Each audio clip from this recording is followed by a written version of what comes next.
Hello and welcome to my presentation. My name is Lorenzo Rodriguez, and today's presentation is going to be on integrity.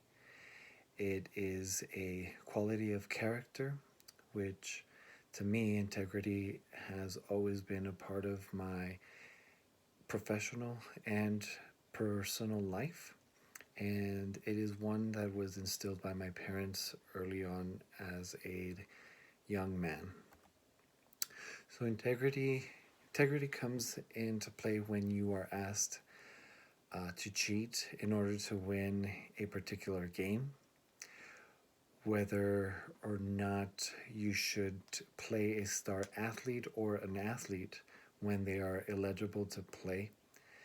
Also, when you are faced with the option of messing with your opposing team's equipment in order to gain an advantage over them. Also, when you risk the quality of your work to gain monetary advantage. Those are all questions that we as coaches and as leaders have come up against from time to time. So, what would a righteous man do?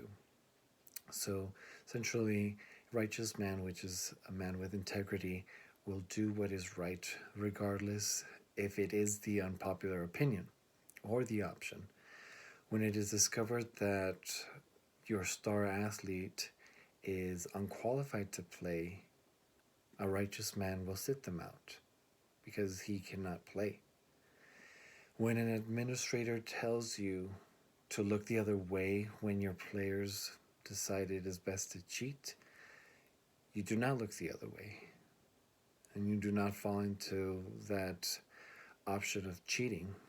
You also do not take the necessary steps to gain an unfair advantage over your opponents, be it as messing with their equipment or any sort of means to get you to be one step ahead in an unlawful manner. So what makes integrity a quality of character? As we stated, for integrity is to do the correct and virtuous thing or action, actually, when nobody is looking because it is expected of you. Integrity is what promotes one's reputation. When one does what is right and just, those around him will look upon him in awe and inspiration. Doing what is ethical, especially when it is the hardest path, will bring honor upon one's reputation. Integrity promotes prosperity and makes your organization an exemplary one. I found this passage from the Bible, Psalm 91, from the New Jerusalem edition. You give me the strength of the wild ox. You anoint me with fresh oil. I caught sight of the ambush against me, overheard the plans of the wicked. The upright will flourish like the palm tree, will grow like a cedar of Lebanon. Planted in the house of Yahweh, they will flourish in the courts of our God. In old age, they will still bear fruit, will remain fresh and green to proclaim Yahweh's integrity, my rock, in whom no fault can be found. Psalm 91, verse 10 to 15. King Solomon talks about how great God, Yahweh, is, how by being righteous, he is being protected by God, that no matter what happens, he who has integrity will stand tall like a cedar of Lebanon, strong and unbending. He will sustain from the pressures and heat of the world like the palm does in the desert. He will also flourish because he remains true to his word. Though faced with adversity, he will still do what is right, because no matter what those that stand against him want to do to him, God is on his side and will prevail. Another one is Psalm 1.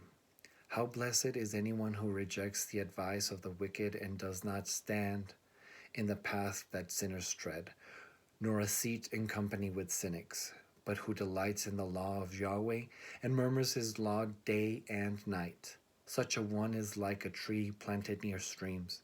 It bears fruit in season, and its leaves never wither, and every project succeeds. For Yahweh watches over the path of the upright, but the path of the wicked is doomed. Psalm 1, verse 1 through 3 and 6. He will not allow sabotaging of his noble character, even when it goes against the common state of mind. He will stand firm in what he believes in and will not sway and give in to the trendy but unethical way of thought. For the virtuous path is protected and guided by God, which will lead to triumph, unlike that path which is dishonest. I found another source from ancient Greece, Socrates. A man worth anything at all does not reckon whether his course of action endangers his life or threatens death.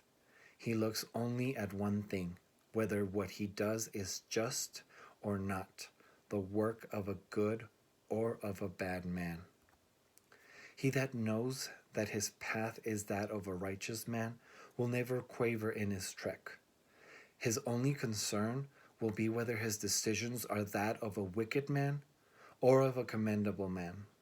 A virtuous man is adamant in the ways of a man of duty. Now, how does it tie with coaching in athletics? Coaching with integrity.